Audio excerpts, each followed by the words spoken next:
Hello everyone and welcome to Roma Theory. We have got so many things to go through today, despite being a day with international breaks starting in a few days. We've got a lot to go through today. We're going to speak about this new Club World Cup format, which could see Roma play in it, which is very interesting. We're going to speak about transfer news because guess what? The transfer window ended 5 days ago and we're already back speaking about new names and agreements being found with players for the January transfer window. So if you had enough of it, well, you're back with it. And then obviously, the other thing which I want to talk about, which isn't Roma related, but especially in these weeks where you have international breaks, the candidates of the Ballon d'Or came out. So we're going to go through them and I'm going to give my few takes on it. So yeah, quite a lot to go through. Smash the like button, subscribe, and yeah, more passion, more energy, more footwork. I am going to start with the Club World Cup because this is actually very interesting. This is actually very interesting in a sense that this is a tournament which I've always wanted Roma to play, but obviously seen the circumstances and seen how nowadays you're basically forced to play this tournament only if you win the Champions League, and it's impossible. So seeing Roma play in the Club World Cup as of today is absolutely impossible to our eyes because we would need to win the Champions League. And, you know, dreams are nice. Dream kids, but we ain't winning the Champions League. So you know what? This new format has got negative things, but it's also got some very positive things because more teams get to play it. More teams get to experience kind of the experience of playing with teams in Australia or teams in Africa or teams in South America. And seeing this new format gives me hope because if everything goes to plan, Roma will end up playing the Club World Cup, and we're going to get into this in a second. So first of all, let me read you this new format rule. So basically, the new format says that there are going to be 32 teams starting from 2025 who are going to play the Club World Cup. And how it's basically divided, how the 32 teams get picked, is there are 12 positions. So there are 12 spots for UEFA and European teams. There are 6 spots for CONMEBOL, which is the South American football organization. There are 4 spots for the AFC, which is Asian teams, and also 4 spots for the CAF, which is Africa. And then there are also 4 spots for CONCACAF, which are Centre and North America. And then there is 1 spot for Oceania and 1 spot for the country which is hosting the Club World Cup. And this is great. This is absolutely great. Now, obviously, Roma is a European team. So let's focus on the 12 spots that European teams can claim. So basically, the 12 spots of the European teams, it's very simple to break it up. 4 teams are the 4 teams which won the past Champions Leagues. So for example, Man City get a direct spot in the 2025 new format of the Club World Cup because they won the Champions League last year. Real Madrid get it because they won the Champions League 2 years ago. Real Madrid won it again 3 years ago, and then I believe Liverpool won it 4 years ago. So these 4 teams basically get into the and maybe also the team which wins it this year instead of Liverpool who won it 4 years ago. Anyways, the teams which won the Champions League in recent years, in the last years, get a direct spot with it, and then the other spots, which are 8, are based on the UEFA ranking. And this is very good because Roma have got a great UEFA ranking after that 2018 Champions League run. You know, everything basically went uphill when it comes to European tournaments. That 2018 Champions League campaign, which brought us in a semi-final against Liverpool and had to see us play a final because we got robbed, like, I mean, even brutal than Seville. You know, that was insane. So after that 2018 3-0 Barcelona comeback year, everything went uphill because we won Conference League, we reached a Europa League final, but most importantly, we tend to get to the latter stages of these European tournaments very often lately. And this obviously boosts your European and UEFA ranking. So obviously, if there are 12 teams which qualify for Europe, and 4 of them are based on the Champions League, but obviously these 4 of them also are placed in the first 12 rankings on the UEFA, it means that the position's obviously lower, because Man City, for example, are in it because of the Champions League, but obviously they're in the first 12 teams of the UEFA ranking too. So the positions get shifted down. At time of speaking, we are in a great position because we're 9th in the UEFA ranking. And even if we go bad in Europe this season, positions shift down. So unless something drastic happens in our Europa League season and we don't get in a good UEFA ranking spot next season, we are going to play this new World Cup format, which I think is great. Because I would love to experience playing, South American teams. That at the end of the day, that's what football is about. The beauty of the World Cup is that, and I'm not comparing the World Cup to this, but the beauty of the World Cup, the best tournament out there, is different countries. And this is similar to that, different fans from different cultures of football, different fan bases of football come together to play the beautiful game. So I'm very obviously for this. Majority because Roma could be playing in it. But obviously there's a drawback to this. Why was this created? This was created once again because of money. Let's all be honest here. And I'm not liking this, but unfortunately we just got to stick our heads around it because this is the only foreseeable future, if we want to call it, in football. Football nowadays is all about el dinero. So I'm not surprised. The way they have created this new format is obviously to expand on the money. The way they've created the new Champions League format next season, starting from next season, is also ridiculous, but it's also 100% linked with money. New Champions League format is that basically there aren't going to be group stages anymore. There's going to be one single group stage, and teams play each other in this massive group stage, and the top of this group stage then advances into the round of 16.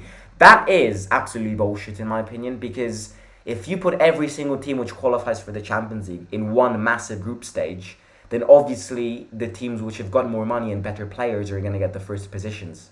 So I'm not in favor of this. This new format of the Champions League basically gives zero hopes of dark horses, comebacks, and these incredible experiences of football. This new Champions League format, for example, we will never see a story like Roma's in 2018 with this new format, because big teams are obviously going to take advantage of this and qualify before the lower teams. So this new Champions League format I don't like at all, but this new World Cup format I do like, because I think more teams need to experience the beauty of playing against teams from other parts of the world too. So with that being said, moving on to the next topic of the day, transfer market. Now again, you're probably going, transfer market just ended. How can we possibly be here speaking about transfer news if we ended the transfer window 4 days ago? Well, this is how it works, ladies and gentlemen, because apparently today there have been the rumors of Marcos Leonardo going to 100% become a Euro player in January. This is the latest news that we've received on this front. We've spent so much time speaking about this summer, which, getting back speaking about it, really makes me dizzy and all of that. But yeah, apparently Santos have found an official agreement with Roma. Santos have found a replacement for Marcos Leonardo in January, and Marcos Leonardo is set to be unveiled as a Euro player in January after a long wait. I am reading that Roma could loan him out in January, and I don't blame them, because now that we've bought Lukaku and that Tammy will be back and that Belotti looks better than last season, again, it's very early to give a final judgment on him, but he definitely looks better, Marcos Leonardo would never play. So I think the plan with Marcos Leonardo is get him in January, loan him out until the end of the season, and then when Lukaku goes back to Chelsea, unless we buy him permanently, Tammy Abraham is probably going to fall in the in the transfer list in next summer. That's when you grab him back. These are the signings we need to make. These are the signings we need to make because I have to be honest with you. These are the only signings which are going to make this team evolve. Now, I'm going to give you a great example here because I think it's the project which we need to copy. You know, we got a Control C and Control V in our system, Milan's project. Now, you look at Milan and you look at what Milan have basically gone through in these past seasons, and you look at where this project that Milan followed has brought them, being the best, one of the best, if not the best teams in the league, who competes for the league title each year. And it's brought this team to a Champions League semi-final last year. So we need to copy what Milan did. 5 years ago, Milan was basically in our position. They weren't qualifying for Champions League and all of that. 5 years ago, Milan was even in a worse position than us because they did not reach European finals or won European trophies. 5 years ago, if Roma had played Milan, Roma would have destroyed AC Milan. And you will remember this. 5 years ago, we're speaking of, it's 2023, -5, it's 2018. 2018 is the season we got that insane Champions League record, beating Barcelona 3-0. If that Roma team in 2018 played the Milan team in 2018, we would have destroyed them under every single aspect of the game. That team was unbeatable. You look at it now, and Milan always beat us. Milan have basically undergone this project, which is what we need to copy. Recruiting young players, recruiting talents, improving scouting departments, and if you do that, we're going to feel the consequences of it. 4 years ago, Milan bought Leao. Milan bought Leao from Lille, and everyone was like, great, who is he? Look at him now. And the same is going to happen with Rangers, which they bought with AZ Alkmaar. Clip this, come back to this video in 4 years' time. Rangers is going to be one of the best midfielders in this league. You look at Samuel Chukwueze, what a signing that is. Now again, this project needs to be initiated. Milan are basically in the core of this project. Milan didn't win the league in a matter of clicks. Milan won the league 2 years ago because they started and initiated this project. This internal project at Roma, I am not seeing. We don't recruit young players. We don't recruit gamble players. We don't recruit players like Leao. We don't have a good scouting department. So how can we, in 1 year's time, 2 years' time, 3 years' time, able to compete with teams like Milan or teams like Inter? Because they've got good projects. And Milan's project is the project we need to copy. And obviously, to start this project, you need to buy these names. You need to make these risks. Just like Milan did with Leao, or they did with Theo Hernandez. Who was Theo Hernandez 4 years ago? And then look at them now. Leao, one of the best wingers in the game. Theo Hernandez, one of the best fullbacks in the game.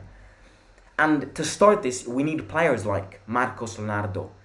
Or we need players like, I'm reading today from Argentina, there's been the rumors of Roma being interested in this Montoro guy who plays for Veliz.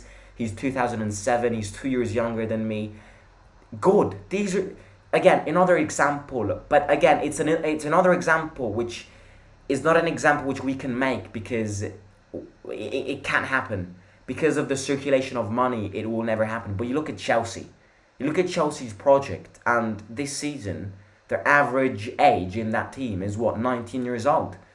Again, that's not the project we need to follow, because that project will never happen. You know, Chelsea spent 1 billion euros in their transfer window. So that is something which in the Italian system will never happen. This is exactly why we need to copy Milan's. Financial fair play is definitely a problem, I agree, but financial fair play will end next season or the next.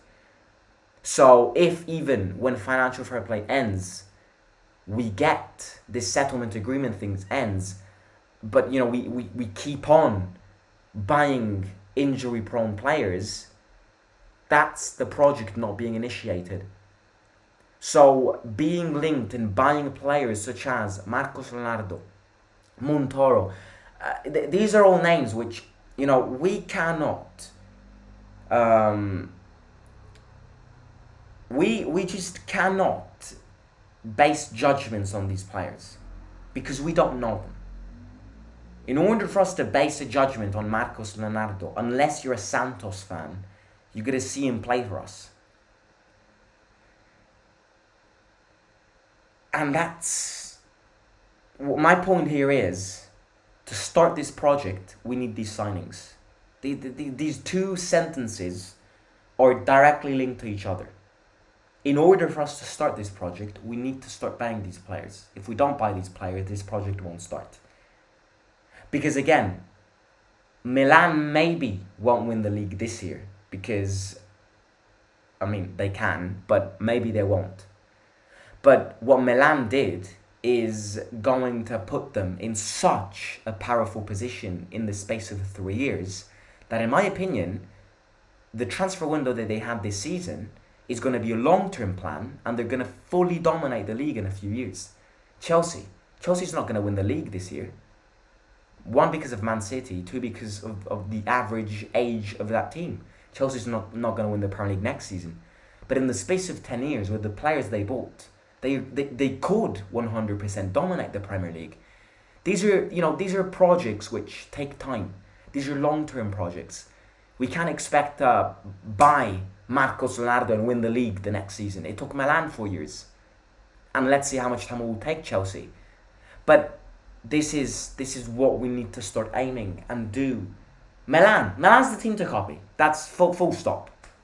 Anyways, I'm going to end the stream with looking at the Ballon d'Or candidates. I mean, not that any Roma players are in it, but it's always interesting in it. By the way, if you do agree with all of these project things and all of that, the Milan project being as a prototype, obviously feel free to comment down below or in the live chat, and also smash the like button in this video. Supports this community a lot. And also subscribe if you haven't already, and if you have already, then get your friends and families to subscribe to Roma Theory as well.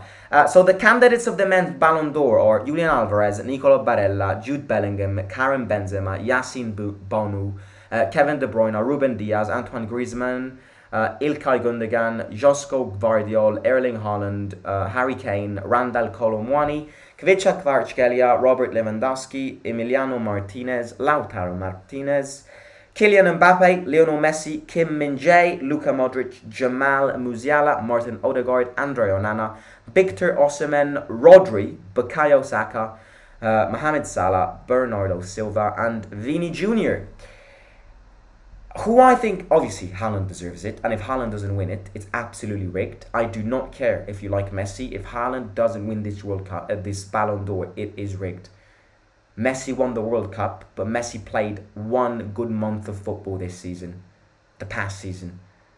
Haaland played 8 months out of 8 of perfect football, beat all records of goal scoring, won a Champions League, won the Premier League, and completed the treble. If Haaland doesn't win it, it is absolutely rigged. But Messi obviously is going to get second. Unpopular opinion here.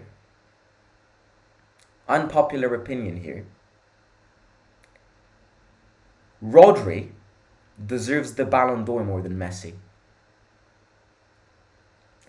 I'm saying this as a Ronaldo fan. I am a Ronaldo fan over Messi fan. I grew up with Ronaldo being a god. But I am not saying this because I don't want Messi to win it. Messi can win it and I wouldn't give a crap. But you look at the realistic side of things and Rodri deserves the Ballon d'Or more than Lionel Messi. Haaland's the top guy. Rodri second in my opinion. Messi third. the amount of impact that Rodri gave to Man City players, Man City matches last season is immaculate. Haaland scores. You see, Rodri has one of those positions which is so overestimated by us football fans and kind of not taken in consideration because Haaland scores the goals. Rodri's the guy who passes the ball. Rodri is the best CDM in the world. Rodri, in my opinion, deserves the Ballon d'Or more than Messi. And nobody will ever change my opinion on this. You look at the impact he gave, you look at the crucial moments he stepped up in, you look at what he won, and it's just, yeah. Again, I have nothing against Messi. Messi could win it. And Messi did win, arguably, the greatest trophy out there. But Messi played one good football out of 8. If Messi wins the Ballon d'Or just because he played incredible 7 games with Argentina in the World Cup, please don't say Messi played good games with PSG. Please don't. Please don't. Because Messi didn't play good games with PSG and they didn't even win the Champions League. So Haaland fully deserves it. And if Haaland doesn't win it, in my opinion, it is rigged. It's so rigged if Haaland doesn't win this. Anyways, that's my interpretation. Players who will win it in the future: Vini Jr., Bukayo Saka, Jude Bellingham. These are all players which 5 years' time from now are going to lift that trophy. But yeah, look, if you haven't already, smash the like button, subscribe to the channel. If you enjoyed today's stream, don't forget to leave a comment down below. Smash the like button in this video before you leave, and also subscribe to the channel if you're new here. And as I just said, if you've already subscribed, get your friends or your families to subscribe as well. I'm going to catch you tomorrow, and talk to you soon. Take care. Simo out.